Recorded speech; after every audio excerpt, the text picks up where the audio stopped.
The station covering all of the DMV. This is DC News Now. Good afternoon and thank you for joining us for DC News Now at 4. Here's a look at today's top stories all across the DMV. This is not the place that I left. It's a very sad thing to see it.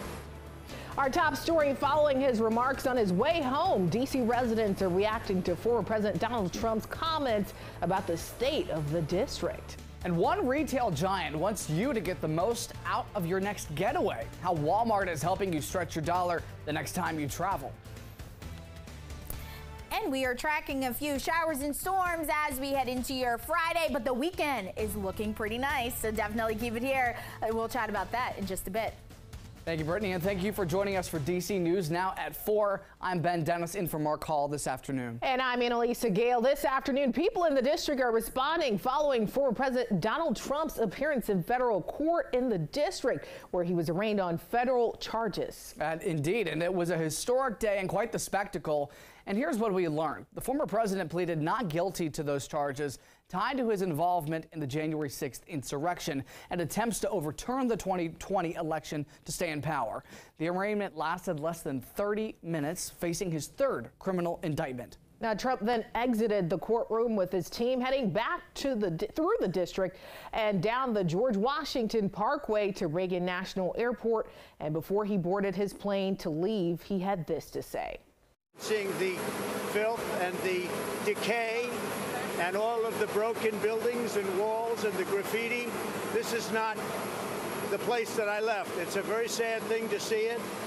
When you look at what's happening, this is a persecution of a political opponent.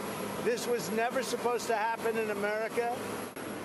And after those comments, Trump also had this to say. He said, if you can't beat them, you persecute them, or you persecute them and leave. But it was those first comments, Annalisa, about D.C. that sparked controversy, not sitting well with some folks in the district. Our political and government reporter Leonard N. Fleming took that very same drive today that Trump took from the airport to the courthouse. Leonard, what did you see out there? Annalisa and Ben, we did. We drove the same route as Trump because we wanted to see exactly what it was that prompted those remarks. Today, we retraced the former president's journey to federal court from Reagan Airport. Going over the 14th Street Bridge into D.C. with the Jefferson Memorial on the left, we saw isolated spots of graffiti on the sides of bridges as we headed into the tunnel.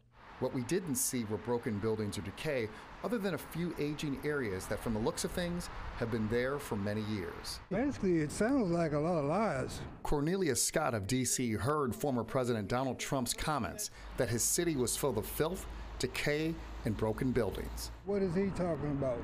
D.C. is not in that bad of a shape, in my opinion, living here. I don't really see as much of that when I'm walking around. Lauren Von Beckman also lives in the district. Obviously, it's a city, so you see a lot of graffiti, a lot of rubbish, a lot of trash around. Just kind of in any city, I feel like he's probably in a pretty bad mood, if I had to guess. Richard Moore works in D.C. but lives in Maryland. He doesn't see what Trump claims he saw. In this specific area, I didn't see any of those things. I rarely see any of those things.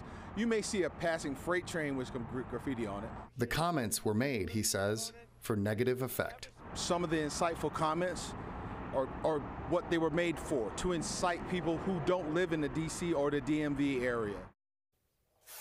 Guys, people I spoke to wanted Trump to focus more on his charges in trying to overturn the 2020 presidential election than the condition of the district. Reporting from the studio, Leonard N. Fleming, DC News Now. Back to you.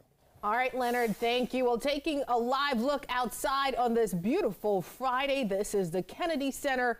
Looks pretty good, Ben. Absolutely, and compared to a week ago when it was hot and stifling. So for that, we'll get over to forecaster Brittany Ward for a first look at your forecast. Hey, Brittany. Hey, guys. TGIF, right? We finally made it, and it's quiet across the entire DMV. Here's a look at radar showing you the past hour.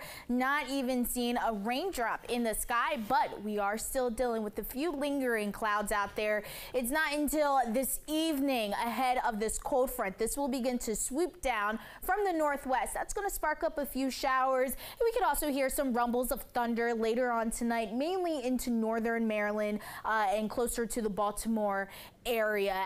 As we head into your weekend, though, we are talking about quieter conditions, so definitely get ready for that. Temperatures right now, they are fairly mild. 79 currently in D.C., 80 as you head over there to Manassas, 86 though in Hagerstown, 89 as you head over there to Cumberland. So very nice kickstart to our weekend. Now overall, if you are going to be planning your evening here in the nation's capital, again, it's going to be quiet at least for the first half. 81 by that 5 o'clock hour, lower 80s as we head into 7, and then we're finally getting into the upper 70s as we head into that 9 o'clock hour. But overall, guys, tonight it's going to be yet another mild night out there. Give those ACs a break. Lows tonight will be dipping down into the mid to upper 60s. 68 is expected to be the low here in the nation's capital. 66 as you head over there to Hagerstown. 63 though as you head over there to Kaiser, and sunshine will return to the DMV as we head into your Saturday, and it looks like Sunday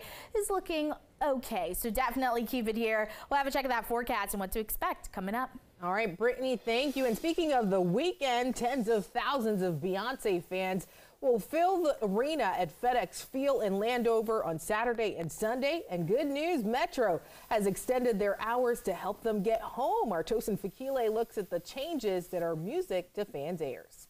We are about a day away from the Bay Hive swarming FedEx Field for the first day of Beyoncé's Renaissance Tour. The stadium advises getting there early, and if you plan on taking the Metro, there are some things to know because it could get cozy with the possibility of packed trains. First, Metro wants you to know that FedEx Field is a 30-minute walk from Morgan Boulevard Station. That is the closest station to the concert on Saturday. The transportation agency says the last Silver Line train to Ashburn leaves at 12:34 a.m. The last Blue Line train to Franconia Springfield, that leaves at 12:27 a.m. Metro announced yesterday a change to the train schedule to help fans have a flawless experience. Metro says now the last Silver Line train to Ashburn on Sunday leaves Morgan Boulevard Station at 12:04 a.m. instead of the previous 11:34 p.m. On the Blue Line, the last train leaving on Sunday to downtown Largo Station will be at 12:33 a.m. And Metro says riders going to the Franconia Springfield Station